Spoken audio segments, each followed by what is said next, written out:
Hello friend, स्वागत है आपका अपने चैनल टेक डबल अड्डा पे। फ्रेंड, आज की वीडियो में हम आपको 9 मई को सेकंड शिफ्ट में जो आपके रीजनिंग वाले क्वेश्चन पूछे गए थे रेलवे में, उनको हम सॉल्व कराएंगे इस वीडियो में। फ्रेंड, हम में से बहुत सारे बच्चे ऐसे होते हैं जो ये सोच के जाते हैं रीजनिंग के क्वेश्चन को हम डायरेक्ट एग्जामिनेशन हॉल में करेंगे, लेकिन अब रीजनिंग का लेवल वो रह नहीं गया है जो पहले हुआ करता था। अब रीजनिंग आपकी काफ़ी टफ हो गई है। आप यहाँ क्वेश्चन देख के भी समझ सकते हो। तो यहाँ पे टफ और ईजी दोनों का कॉम्बिनेशन होता है। तो ईजी वाले क्वेश्चन को आप जल्दी करके टफ वाले क्वेश्चन में टाइम दोगे, इसी को कहा जाता है टाइम मैनेजमेंट। तो बिना टाइम बर्बाद किए यहाँ पे हम पहले क्वेश्चन पे चलते हैं। उसके पहले अगर आप चैनल को सब्सक्राइब नहीं किए हो तो प्लीज़ सब्सक्राइब कर लो, इससे एक मोटिवेशन मिलेगा और भी आगे वीडियो बनाने के लिए। अब यहाँ पे पहला क्वेश्चन है आपका। रूपाली एक खास रास्ते पर अपने घर से ऑफिस जाती है। प्रारंभ में वह उत्तर की ओर 17 किलोमीटर चलती है, फिर अपने दाईं ओर पूर्व की ओर मुड़ती है। इस टाइप वाले क्वेश्चन के लिए सबसे पहले आपको दिशा बनाना पड़ेगा, जो है आपका नॉर्थ और ईस्ट। इसके बाद यहाँ पे साउथ हो जाता है, यहाँ पे हो जाता है वेस्ट, जो कि पश्चिम होता है। साउथ दक्षिण, ईस्ट हो गया पूर्व। सबसे पहले उत्तर की ओर 17 किलोमीटर चली, 17 किलोमीटर वो उत्तर की ओर चल गई। फिर वह अपने दाईं ओर पूर्व की ओर मुड़ती है और 15 किलोमीटर चलती है। अब 17 की ओर, फिर यहाँ से दाईं मुड़ेगी, पूर्व 15 किलोमीटर चलेगी। फिर इसके बाद वहाँ से पुनः दाईं ओर मुड़ती है और 17 किलोमीटर चलती है। पूरब की ओर चल रही है, पूरब की अगर उसका मुख है, फिर उसका दायां क्या हो जाएगा, साउथ की ओर हो जाएगा। साउथ ओर चलेगी, फिर वो 17 किलोमीटर चल गई। 17 ऊपर गई थी, 17 नीचे, 17 17 खत्म, बचेगा आपका टोटल 15। अब इसके बाद क्या कह रहा है, अब वो वहाँ से बाएं मुड़ती है और 7 किलोमीटर चलती है। अगर उसका मुख साउथ की ओर है तो जो इसका बायां होगा वो होगा पूर्व की ओर और इसका दायां होगा पश्चिम की ओर। आपको बोल रहा है बाएं ओर मुड़ती है और 7 किलोमीटर चलती है, तो 7 किलोमीटर चली है, यहाँ पे 7 हो गया, और अंत में अपने कार्यालय पहुँच जाती है। तो अपने कार्यालय वो पहुँच गई 7 किलोमीटर और चल के। तो पूछा है आपको उसके, वह अपने घर से किस दिशा में कितने किलोमीटर दूर है। तो यहाँ पे सिंपल 15 और 7 कितना हो गया, 22, और उसका दिशा क्या है, पूर्व। तो ये क्वेश्चन आपका आसान है। इस क्वेश्चन को आप जल्दी से करके आपको अपना टाइम बचाना है। तो आपका आंसर आ गया पूर्व की ओर 22 किलोमीटर। अब अगले क्वेश्चन को देखते हैं, अगला क्वेश्चन क्या कह रहा है। अब इस क्वेश्चन को देखोगे तो ये काफ़ी अच्छा क्वेश्चन है। यहाँ पे आपको ध्यान से करना पड़ेगा। एक सर्किल वाला होता है, एक स्क्वायर वाला होता है। उसमें हम देखते हैं उनका फेस किधर की ओर है। अगर सर ये स्क्वायर है, अगर फेस अंदर की ओर है तो इनका बायां और दायां हमें देखना पड़ता है। तो बायां इनका हो जाएगा, अंदर की ओर है तो इनका बायां इस साइड होगा, दायां इस साइड होगा। ये हो गया बायां, ये हो गया दायां। आप देख लो, अगर उत्तर की तरफ अभी आप जो कर, जैसे आपका चेहरा है उत्तर की ओर, ये हो जाएगा दायां, ये हो जाएगा बायां। बस यही इसमें देखना होता है और कुछ नहीं। अब यहाँ पे आप देखिए, केंद्र की ओर मुख करके बैठे हैं, मतलब कि स्क्वायर के अंदर। उनमें से 4 इनके कोनों पर बैठे हैं, जबकि अन्य 4 एक एक भुजा के ठीक मध्य बैठे हैं। सबसे पहले हम स्क्वायर बना लेंगे। अब चारों कोनों पे 4 लोग बैठेंगे और प्लस सेंटर में भी 4 लोग बैठेंगे। अब इसके बाद क्या दे रखा है, उस कंडीशन को हम यहाँ रखते जाएंगे। डी मेज के किसी एक कोने पर बैठा है, तो डी को हम यहाँ बैठा देते हैं। डी के बाईं ओर गिनने पर डी और सी के बीच केवल 2 व्यक्ति बचे हैं। डी का बाईं ओर क्या है, अंदर की ओर मुंह किया है। बाईं ओर करने पे डी और सी के बीच 2 व्यक्ति, 1 2, तो सी यहाँ पर बैठा है। इसके बाद कह रहा है सी और बी के बीच केवल 3 व्यक्ति बैठे हैं। सी और बी के बीच केवल 3 व्यक्ति बैठे हैं, तो 1 2 3 इधर से भी है, 1 2 3 इधर से भी है। तो यहाँ बी का स्थान जो है फिक्स हो गया। बी यहाँ तक हो गया। एम बी के बाईं ओर तीसरे स्थान पर बैठा है। बी अंदर की ओर फेस किया है, इसका बायां इधर की ओर होगा, तीसरे स्थान पर 1 2 3, तो यहाँ पर बैठ गया एम। अब के एम की दाईं ओर ठीक बगल में बैठा है। के एम की दाईं ओर, एम का फेस अंदर की ओर है तो इसका दायां किधर हो जाएगा, इस साइड में हो जाएगा, यहाँ पे बैठ गया के। अब इसके बाद ए न तो बी न ही सी के बगल में बैठा है, तो बी और सी के बगल में ए तो नहीं आ सकता। इस प्लेस पे ए नहीं आएगा, तो ए का एक ही स्थान बच रहा है, वो है ये। ए यहाँ पे फिक्स हो गया। जे ए के बाईं ओर ठीक बगल में बैठा है। जे ए के बाईं ओर ठीक बगल में बैठा है, तो जे ए का बाई किधर हो जाएगा, इधर हो जाएगा, क्योंकि ए का फेस अंदर की ओर है, तो इसका बायां इधर हो जाएगा। एल के दाईं और दूसरे स्थान पर कौन बैठा है? एक प्लेस बचा है, एक ही व्यक्ति बचा है, एल यहाँ पे, आप यहाँ पे फिट कर दिए। अब पूछा है एल के दाईं और दूसरे स्थान पर कौन बैठा है? एल का फेस अंदर की ओर है, इसका दायां इधर की ओर होगा। दूसरे स्थान पे पूछा है एक, तो ये हो जाएगा आपका एम, तो एम यहाँ पे राइट आंसर हो जाएगा। ये क्वेश्चन थोड़ा आपको पेशेंस के साथ आराम से स्टेटमेंट को पढ़ पढ़ के करना था। थोड़ी भी अगर आप गलती करोगे तो इस क्वेश्चन में फंस जाओगे। इस टाइप के क्वेश्चन को आप काफ़ी ध्यान से कॉन्सेंट्रेट होके सॉल्व करोगे तो आराम से आपका ये लग जाएगा। अब इसके बाद अगले क्वेश्चन पे चलते हैं। तो अगला क्वेश्चन आपका कह रहा है, ये वाले क्वेश्चन जो होते हैं आपके, ए इसके बाद डैश, फिर बी, बी सी ए, फिर डैश डैश, फिर सी ए डैश, बी के बाद दो डैश, ए बी सी, इस टाइप के क्वेश्चन को अगर आप आंसर रख रख के करोगे तो आपका टाइम भी जाएगा और हो सकता है आप जो आंसर निकालो वो आपका गलत भी होगा। इस वाले क्वेश्चन को कैसे करते हैं, ये होते हैं 16 पद, टोटल नंबर 16 पद होंगे। तो 16 अगर पद हो रहे हैं तो उसके 3 पेयर बन सकते हैं, या तो 2 का पेयर बनेगा, या तो 4 का पेयर बनेगा, या तो 8 का पेयर बनेगा। 8 का पेयर आपको जल्दी एग्जाम में नहीं देगा क्योंकि ये काफ़ी ईजी हो जाएगा, तो आपको मैक्सिमम 4 या 2 का ही पेयर देगा। तो अगर यहाँ पे देखा जाए तो शुरुआत से आपको 3 अक्षर तो दिए हैं, ए के बाद डैश दिया है, फिर बी सी, तो बी सी के पहले कुछ नंबर दिया है, अगर आप आखिरी में देखो बी सी के पहले ए दिया है, तो अगर हम यहाँ पे ए पुट कर दें तो 4 4 का पेयर कैसे बनेगा, ए बी सी, फिर इसके बाद ए बी सी, फिर ऐसे ही बनता जाएगा। तो अगर आप 4 तो यहाँ देखोगे तो यहाँ पे पुट कर दो, फिर ए के बाद क्या पुट करोगे, ए, फिर इसके बाद बी, फिर सी ए। तो अगर आप आंसर देखोगे तो यहाँ पे बी वाला पहला आंसर तो हो नहीं सकता है, ए के बाद बी आया है, ए के बाद ए आएगा तो ये भी हो नहीं सकता, ए 2 बार आया है तो यहाँ पे 3 बार ए आ चुका है तो ये भी नहीं हो सकता है, ए बी, ए बी हो गया, फिर सी के बाद ए पुट करोगे, ए, फिर बी के बाद फिर होगा सी, फिर आपका आएगा ए, तो ये आपका आंसर आ गया, ए बी ए सी ए, तो ये आपका राइट हो गया। अगर आप पेयर से करोगे तो ये क्वेश्चन आपका आराम से लग जाएगा, और बाकी आप आंसर पुट करके देखोगे तो आपका काफ़ी टाइम लगेगा, और पहले ही बता चुके हैं यहाँ पे आपकी गारंटी नहीं होती है कि आपका आंसर सही होगा। तो पेयर वाले क्वेश्चन से पेयर जो बना रहे हैं, या तो 2 या 4 का, मैक्सिमम 4 का ही होता है पेयर, आप आराम से पुट करिए, इसके बाद आपका आंसर आ जाएगा। अब अगले क्वेश्चन पे चलते हैं। अगला क्वेश्चन कह रहा है, 8 व्यक्ति MNPSTVXY एक सीधी पंक्ति में बैठे हैं, सभी का मुख उत्तर की ओर है। सबका मुख क्या है, उत्तर की ओर है। एम पंक्ति के किसी एक सिरे से तीसरे स्थान पर बैठा है, ये नहीं बताया है दाएं से कि बाएं से, तो हम भी यहाँ कर लेते हैं भाई, 1 2 3 4 5 6 7 8, 8 लोग यहाँ बैठ गए, 1 2 3 4 5 6 7 8। अब इसके बाद पहले एम को हम इस साइड से बैठाएंगे, फिर इस साइड से बैठाएंगे, लेकिन दोनों साइड में आपका मुंह जो है उत्तर की ओर है, तो इनका दायां बायां सेम होगा। तो एम तीसरे स्थान पर बैठ गया, तो हमने इधर से तीसरा, ये वाला हो गया। इसके बाद क्या कहा है, एन जो है एम के दाईं और दूसरे स्थान पर बैठा है, एम के दाईं और दूसरे स्थान पर बैठा है एन, एम के दाईं और दूसरे स्थान पर अगर बैठाया जाएगा तो यहाँ बैठेगा एन। इसके बाद कहा है, एन के दाईं ओर जितने व्यक्ति बैठे हैं, पी के बाईं ओर उतने ही व्यक्ति बैठे होंगे। एन के दाईं ओर कितने व्यक्ति बैठे हैं, 0 व्यक्ति, तो पी के बाईं तरफ भी 0 व्यक्ति बैठेंगे। इस वाले कंडीशन में एन के दाईं तरफ 3 व्यक्ति बैठे हैं, तो पी के बाईं तरफ भी 3 व्यक्ति बैठेंगे। यहाँ तक तो हो गया। एस पी के बाईं ओर तीसरे स्थान पर बैठा है, पी के दाईं ओर तीसरे स्थान पर एस यहाँ पर बैठ जाएगा, एस पी के दाईं ओर तीसरे स्थान पर एस यहाँ पर बैठ जाएगा। एक्स वाई के दाईं ओर ठीक बगल में बैठा है, इसका मतलब एक्स और वाई एक साथ पेयर में आएंगे, जिसमें एक्स वाई के दाईं ओर बैठा होगा। एक्स वाई पेयर में आएंगे तो पेयर वाले 2 ही कंडीशन है, या तो यहाँ आ सकता है या यहाँ आ सकता है।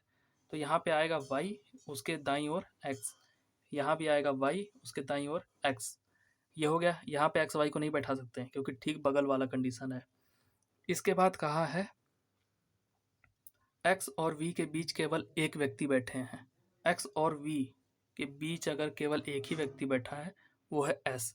यहाँ पे एक्स और वी तो कहीं आ ही नहीं सकता, तो ये वाला कंडीशन यहाँ से फेल हो गया, तो इनको हम हटा देते हैं। अब अपने पहले वाले कंडीशन को ही लेके चलेंगे। तो टी के दाईं ओर कितने व्यक्ति बैठे हैं, एक कंडीशन बचा है, एक ही प्लेस बचा है, एक ही व्यक्ति बचा है, तो यहाँ पे टी को बैठा देंगे। फिर पूछा है टी के दाईं ओर कितने व्यक्ति बैठे हैं, तो टी के दाईं ओर एन बैठा है, एक व्यक्ति है, तो आपका आंसर क्या हो जाएगा, एक।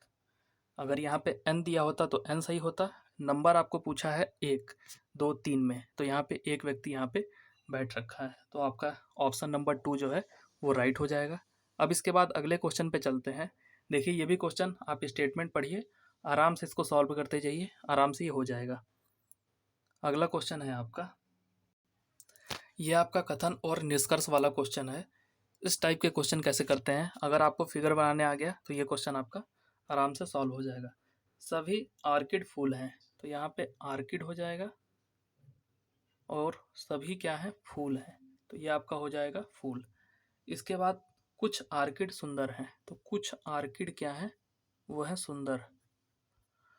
अब यहाँ पे पूछा है निष्कर्ष इसका क्या निकला है, कुछ फूल सुंदर हैं, तो यहाँ पे कुछ फूल भी हैं आपके सुंदर, तो ये रिलेशन तो आ रहा है, फूल और सुंदर में कुछ का रिलेशन है, तो पहला तो सही है।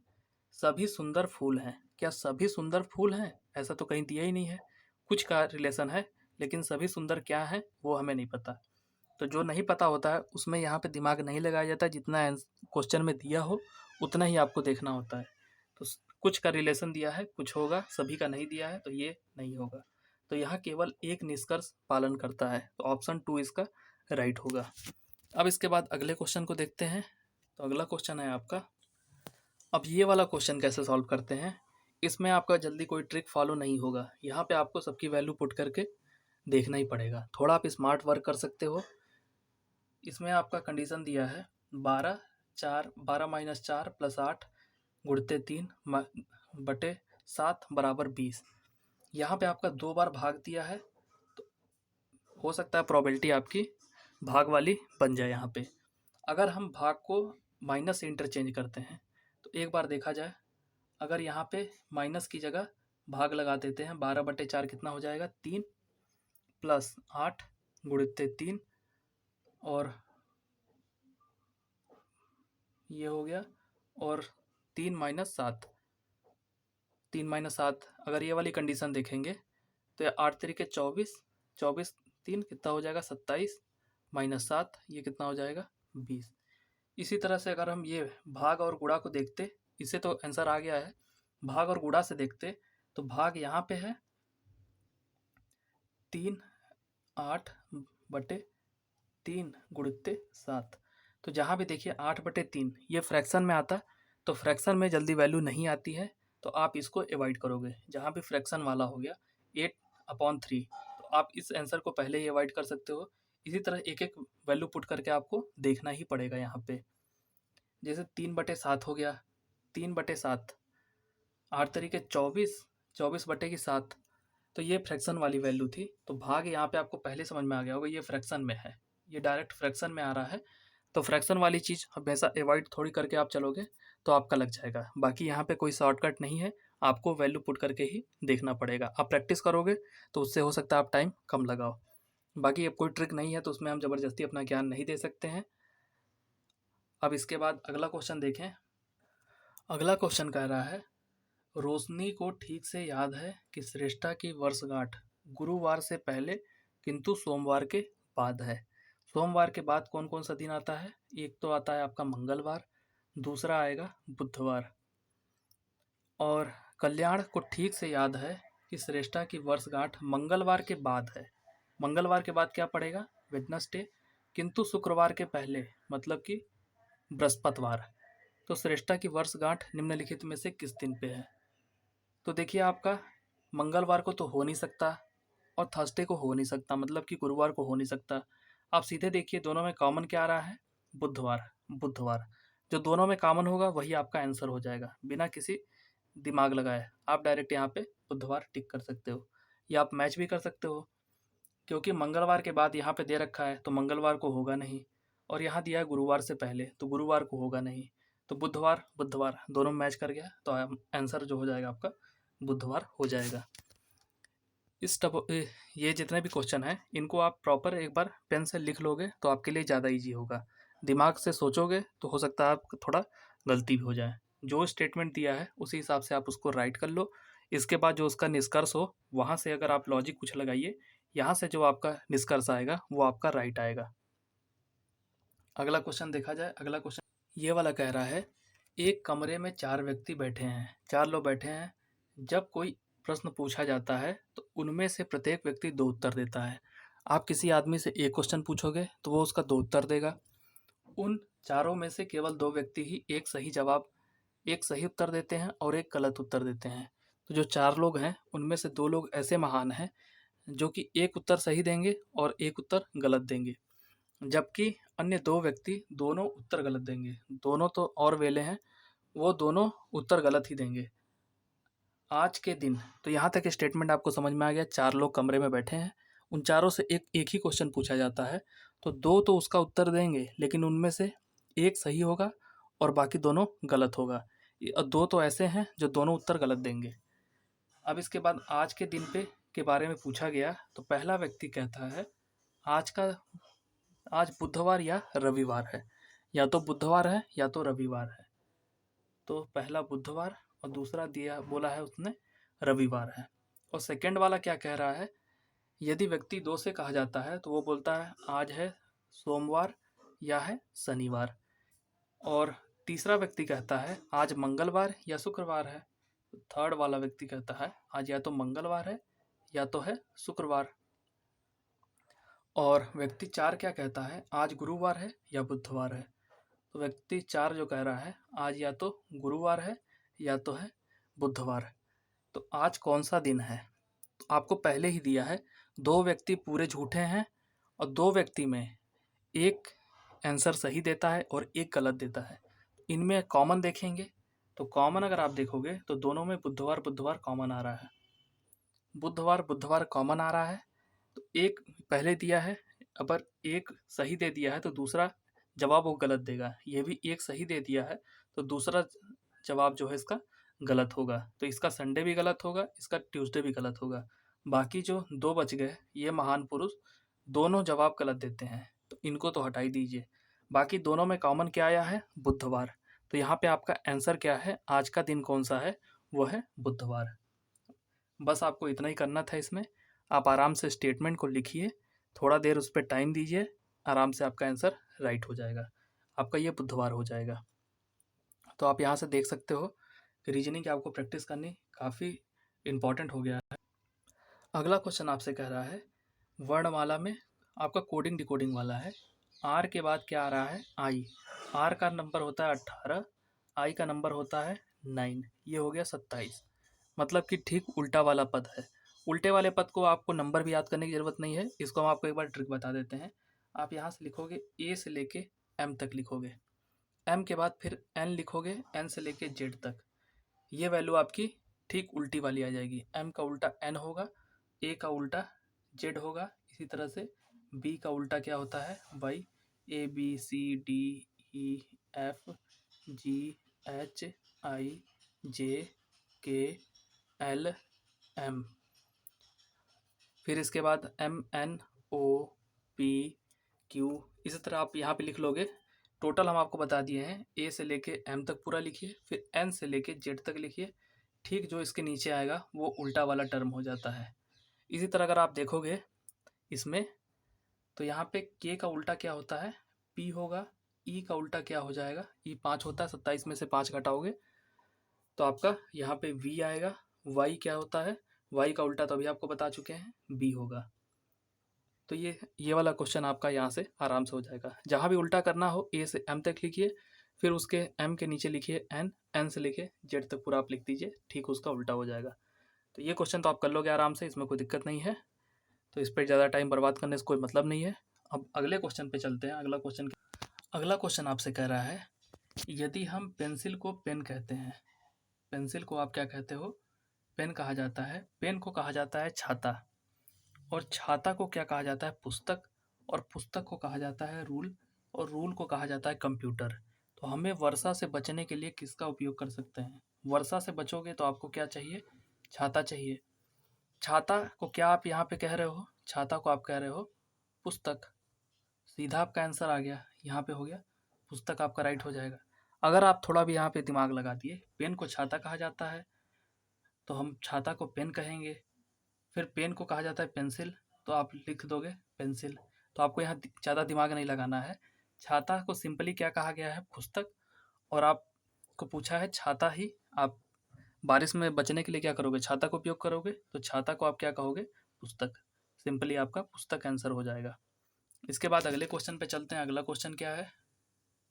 अब अगला क्वेश्चन आपसे कह रहा है, क्वेश्चन थोड़ा नीचे हो गया है।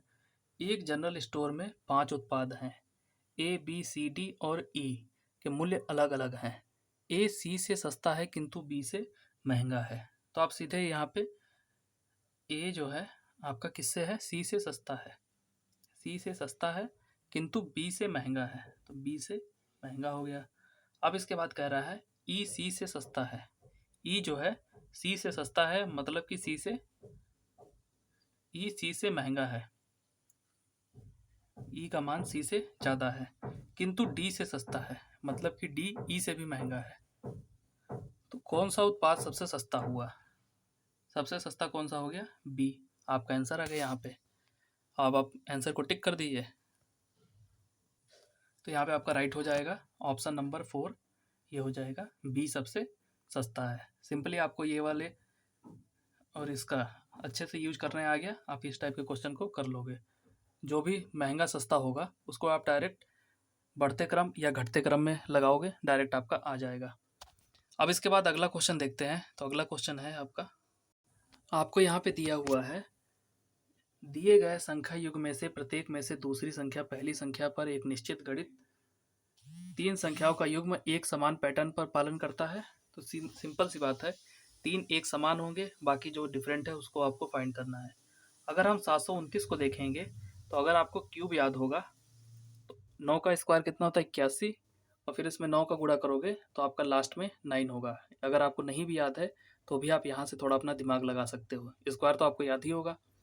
इसी तरह से आपका 512 जो है, 8 का अगर स्क्वायर करोगे 64, फिर आखिरी में 64 में अगर 8 का गुणा करोगे तो लास्ट में आएगा 8 चौके 32 2। फिर इसी तरह 125 तो आपको याद ही होगा, 5 का क्यूब होता है। अब इसके बाद सीधे ये क्या हो गया? 9 का क्यूब, तो 9 का क्यूब हो गया, तो ये वाला इक्वेशन क्या हो गया? 9 + 1 कितना हो गया? 10। इसी तरह 512 क्या होता है? 8 का क्यूब, तो ये बन गया 8 + 1 बराबर कितना? 9। ये सही है। 125, 125 किसका हो गया? 5 का क्यूब, तो यहाँ पे 5 + 1 कितना हो गया? 6। 3 आपके आ गए। ये वाला उसका डिफरेंट आ रहा है, 343 दे रखा है। 343 और 5, तो 4 का क्यूब आपका 343 होना नहीं है, तो ये वाला आपका आंसर गलत हो जाएगा। ये वाला इसका पैटर्न मैच नहीं करेगा, बाकी तीनों का पैटर्न जो है आपका मैच कर गया। अब इसके बाद अगला क्वेश्चन देखते हैं। अगला क्वेश्चन क्या कह रहा है? अगला क्वेश्चन कह रहा है आपसे, रेखा पूर्व की ओर मुख करके खड़ी है, फिर 90 डिग्री दाएं ओर मुड़ी, फिर वार्मावर्त दिशा में 45 डिग्री मुड़ी, अब दक्षिणावर्त दिशा में 90 डिग्री मुड़ी, अब उसका मुख किस साइड में है? तो सिंपली हम आपको बता देते हैं, वार्मावर्त का मतलब होता है एंटी क्लॉकवाइज, मतलब जो घड़ी घूमती है इस साइड में, ठीक इसका उल्टा जो होता है एंटी क्लॉकवाइज होता है वार्मावर्त। और बोला जाए दक्षिणावर्त तो ये होता है क्लॉकवाइज। क्लॉकवाइज का मतलब घड़ी के घूमने के दिशा में। आप सबको पता ही होगा घड़ी कैसे घूमती है, ये इस टाइप से ही घूमती है, 12 से लेके 6 इस तरह बचता है। अब इसके बाद हम देखते हैं क्वेश्चन को।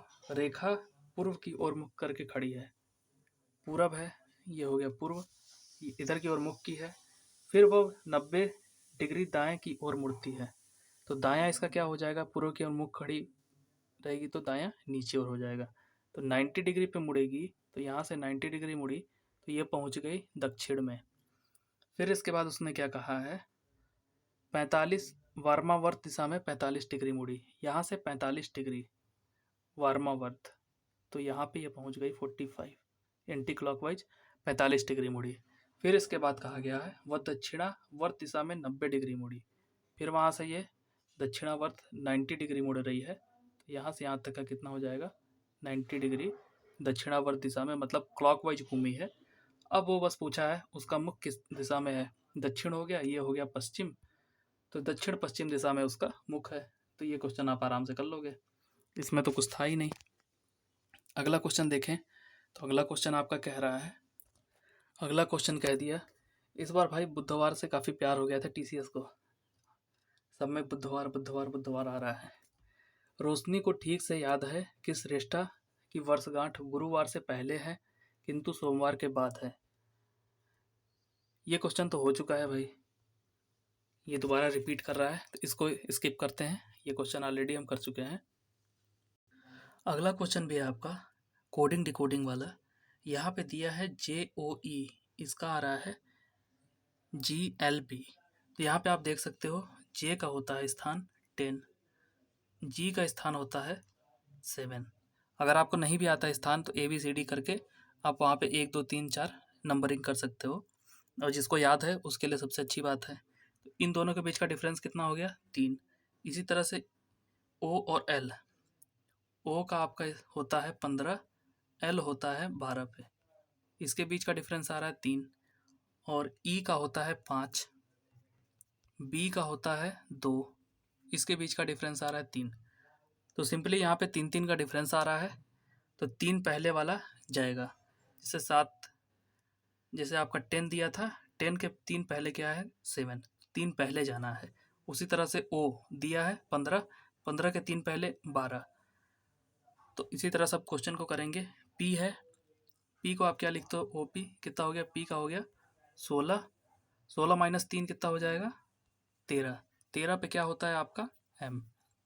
इसी तरह से G है, G का होता है 7, 7 में से 3 जाएगा बचेगा 4, 4 का होता है D। उसी तरह से L है, L होता है आपका 12, 12 में से 3 जाएगा बचेगा 9, 9 होता है I का, MDI। आप आंसर में मैच करो, ऑप्शन नंबर 3 जो है MDI, ये आपका राइट हो जाएगा। अब इसके बाद अगले क्वेश्चन को देखते हैं, अगला क्वेश्चन क्या कह रहा है। अब ये क्वेश्चन आपसे कह रहा है एक निश्चित कूट भाषा में always bring your medicines YESIUTOH लिखा जाता है। इसी तरह से ये 3 स्टेटमेंट 4 स्टेटमेंट आपको दे रखे हैं, यहाँ पे 4 स्टेटमेंट दिया है। अगर चारों को अगर आप करने लगोगे काफ़ी टाइम लग जाएगा, तो यहाँ पे आप थोड़ा स्मार्ट वर्क करो, यहाँ पे मैच करो ऑलवेज बेस्ट मेडिसिन, इसमें से 2 किस्में मैच हो रहे हैं, ऑलवेज और मेडिसिन, 2 तो यहाँ मैच कर रहे हैं। बाकी ब्रिंग योर को अगर हटा दोगे तो यहाँ पे जो 2 टर्म आएंगे वो आपके आंसर में भी आएंगे, क्योंकि अगर आप देखोगे आंसर का 2 टर्म आने कहीं पे मैच नहीं कर रहा है। तो सिंपल सी बात है ऑलवेज मेडिसिन। तो यहाँ पे अब सबसे पहले एलिमिनेट कैसे करते हैं उसको आप देखिए।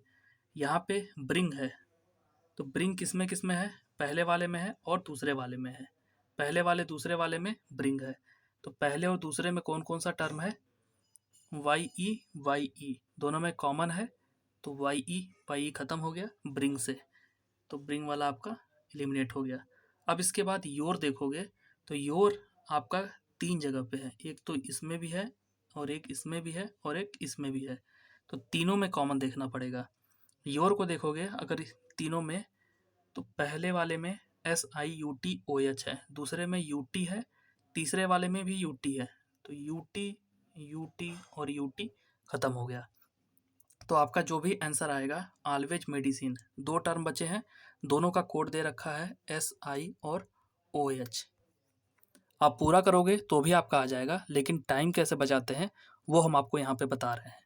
आपके आंसर में SI और OH आएगा। अब आंसर को मैच करते हैं, तो SI यहाँ पे आया है, SI यहाँ पे आया है, 2 जगह SI आया है, तो ये दोनों आंसर वैसे ही ख़त्म हो गए। फिर इसके बाद SI के साथ OH आया है, OH यहाँ पे नहीं आया है, OH यहाँ पे आया है, तो आपका ऑप्शन नंबर फर्स्ट OHSIJO ये आपका राइट हो जाएगा। चाहो तो आप इसको पूरा भी निकाल सकते हो, तो आपका JO भी आ जाएगा, लेकिन थोड़ा स्मार्ट वर्क करोगे तो आपका टाइम भी बचेगा यहाँ पे। तो जहाँ पे टाइम बचे वहाँ पे आप टाइम भी बचाइए। यहाँ पे आपका क्वेश्चन दिया है दी गई जानकारी को ध्यानपूर्वक अध्ययन करें और पूछे गए क्वेश्चन का उत्तर दें। प्रशासन ने स्कूल में शिक्षक चयन के लिए निम्नलिखित मापदंड निर्धारित किए। उम्मीदवार को निम्नलिखित मापदंड का पूरा करना चाहिए। मापदंड क्या क्या है भाई? ए को कम से कम 50% अंक के साथ स्नातक होना चाहिए, मतलब ग्रेजुएशन आपका 50% के साथ होना चाहिए, पहला मापदंड है। एक अह अहर शिक्षा स्नातक की डिग्री होनी चाहिए, उसके पास कोई शिक्षा स्नातक की डिग्री होनी चाहिए।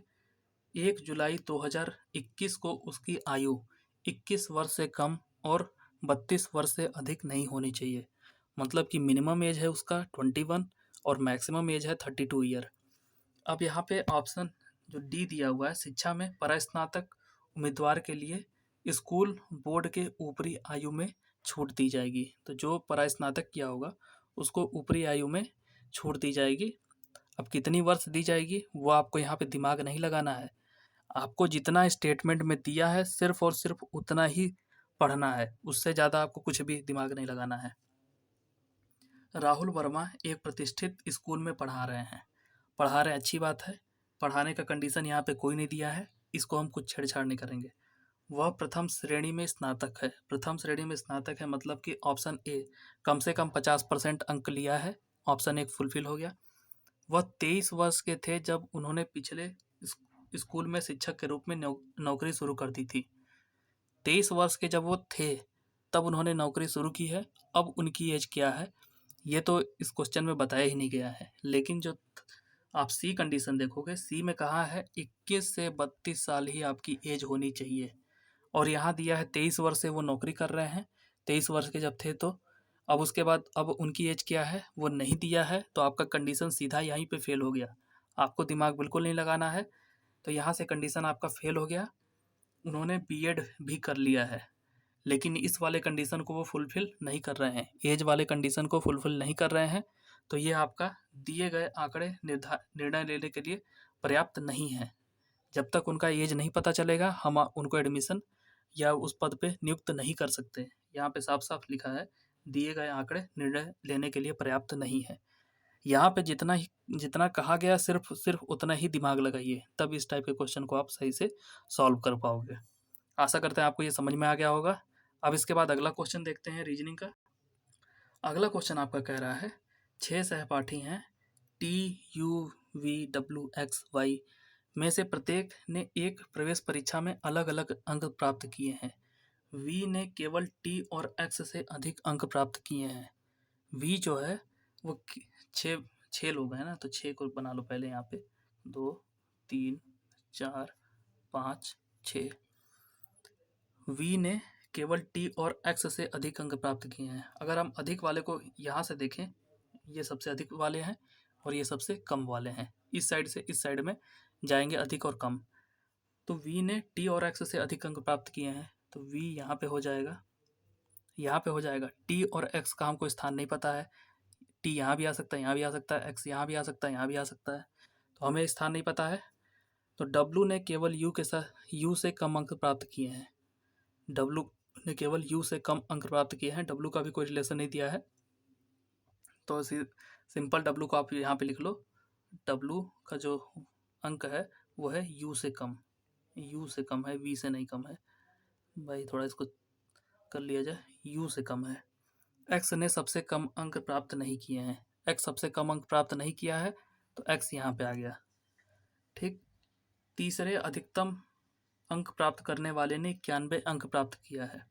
तो शुरुआत से जो थर्ड नंबर पे जो बंदा नंबर पाया है वो है 91 नंबर, थर्ड पे 91 नंबर पाया है, और X ने 72 अंक प्राप्त किए हैं। 72 अंक। निम्नलिखित में से कौन सा विकल्प C के प्राप्त अंकों को दर्शाता है? V के प्राप्त अंक, तो इसके पहले वाला 91 नंबर पाया है और उसके बाद वाला 72 नंबर पाया है, तो जो V है वो 91 और 72 के बीच में ही कोई वैल्यू होगी, वही नंबर इसका होगा। अब यहाँ हम आंसर से ही टिक करेंगे। अब यहाँ पहला आंसर क्या दिया है? 71। 71 जो है आपका 72 से छोटा है और V X से ज़्यादा नंबर पाया है, तो ऑप्शन ए नहीं हो सकता। ऑप्शन 2 देखेंगे 97, 97 आपका 91 से अधिक है, और वी का नंबर जो है 91 से कम है, तो ये भी नहीं हो सकता। 104 तो हो ही नहीं सकता। 80 अगर देखा जाए, 80, 91 और 72 दोनों के बीच में आता है, तो आपके आंसर के हिसाब से 80 आपका राइट आंसर हो जाएगा। इस क्वेश्चन को आपको आंसर का सहारा लेके सॉल्व करना था। अब इसके बाद अगला क्वेश्चन देखा जाए, तो अगला क्वेश्चन क्या कहता है। अगला क्वेश्चन आपसे कह रहा है, दिए गए कथन और निष्कर्ष को ध्यानपूर्वक पढ़ें और तय करें कि दिए गए निष्कर्ष में से कौन सा कथन पालन करते हैं। यहाँ पे आपको दिया है आर पी की माँ नहीं है। आर पी की माँ नहीं है, पी एस की पुत्री है। जो पी है वो एस की पुत्री है। पी जो है पुत्री को हम जो भी वोमेन को होता है उसको सर्किल से दिखाते हैं और मेल को दिखाते हैं स्क्वायर से। आप जो भी नोट जिस भी साइन से दिखाना चाहते हो वो आप दिखा सकते हो। कई लोग होता है वुमेन को माइनस से दिखाते हैं, पुरुष को प्लस से दिखाते हैं। मेरा ऐसा मेथड है, मैं सर्किल से दिखाता हूँ। तो पी जो है वो है एस की पुत्री, एस की पुत्री हो गई। अब इसके बाद दिया है एस की 3 पुत्रियां हैं, तो एस की 3 पुत्री हैं, 1 2 3। निष्कर्ष आपका क्या कह रहा है, पी आर की बहन है। आर और पी के बारे में कोई यहाँ जानकारी नहीं दी गई है, तो पहला गलत हो जाएगा। जो जानकारी आपको नहीं दी गई है वहाँ से अब अपने आप को एज्यूम नहीं करना है कि इसकी 3 पुत्री हैं, तो एक पुत्री आर है। आर के बारे में कोई जानकारी नहीं दी गई है, तो आप इसको अपने हिसाब से निर्णय नहीं ले सकते हो। एस पी की माँ है। एस पी तो एस की पुत्री है, इतना कन्फर्म है, लेकिन आपको देखिए उलझाने के लिए कह दिया है एस पी की माँ है। ऐसा कहाँ कहा है कि एस पी की माँ है। अगर पी एस की पुत्री है तो हो सकता है एस पी का बाप हो, तो एस पी का पिता भी हो सकता है, ये पिता भी हो सकता है एस, और माता भी हो सकता है। तो दोनों कंडीशन है यहाँ पे। एक निर्णय हम कैसे ले सकते हैं कि एस उसकी माँ ही है, तो वो तो एस तो पिता भी हो सकता है। एक पिता के 3 पुत्रियां हैं, पी पुत्री है इतना कन्फर्म है, लेकिन एस पिता है कि माता है ये कन्फर्म नहीं है, तो इस स्टेटमेंट का भी हम गलत कह देंगे। तो ये निष्कर्ष दोनों आपके क्या हो रहे हैं, गलत आ रहे हैं। तो अब इसका आंसर देखा जाए, तो आंसर आपका आ जाएगा, तो ऑप्शन थर्ड जो है आपका दिख रहा होगा, न तो निष्कर्ष 1 न ही 2 पालन करता है। तो ये वीडियो आपको कैसी लगी प्लीज़ कमेंट करके बताइएगा। और अगर आप मैथ का मैराथन भी देखना चाहते हो तो हमारे प्लेलिस्ट में जाइए, एनटीपीसी बूस्टर सीरीज वाला जो है उसमें हमने मैराथन सीरीज में परसेंटेज के क्वेश्चन जो कि एनटीपीसी के क्वेश्चन है, जो प्रीवियस ईयर पूछे गए थे और 9 और 10 मई को जो क्वेश्चन पूछे गए थे उसके आधारित है। तो वो मैराथन का पार्ट 1 है, उसका अगर अच्छा रिस्पॉन्स मिलेगा तो हम आपका पार्ट 2 भी बनाएंगे। इसके अंदर हमने परसेंटेज के आपके सारे क्वेश्चन कराए हैं जो भी एनटीपीसी में पूछे गए हैं, और इसके बाद है सीआई और एसआई के भी क्वेश्चन है उसमें। इसके बाद आपका प्रॉफिट एंड लॉस का भी क्वेश्चन है, ये क्वेश्चन आप देख सकते हो। इसके बाद सी सेट का जो पेपर हुआ था उसमें मैथ के काफ़ी अच्छे क्वेश्चन आए थे, क्योंकि इस बार का जो एक क्वेश्चन आया था उससे वो मैच कर रहा था, तो हमने कहा कि एक बार सी सेट के भी क्वेश्चन लगा दिए जाए। तो जो अच्छे अच्छे क्वेश्चन लगे थे हमने सी सेट के सारे क्वेश्चन आपको सॉल्व करा दिए हैं। और बाकी रेलवे की जितने भी अपडेट हैं वो आपको इस चैनल पे लगातार मिल रही हैं, तो प्लीज़ चैनल को सब्सक्राइब कर लें। Thank you for watching this video.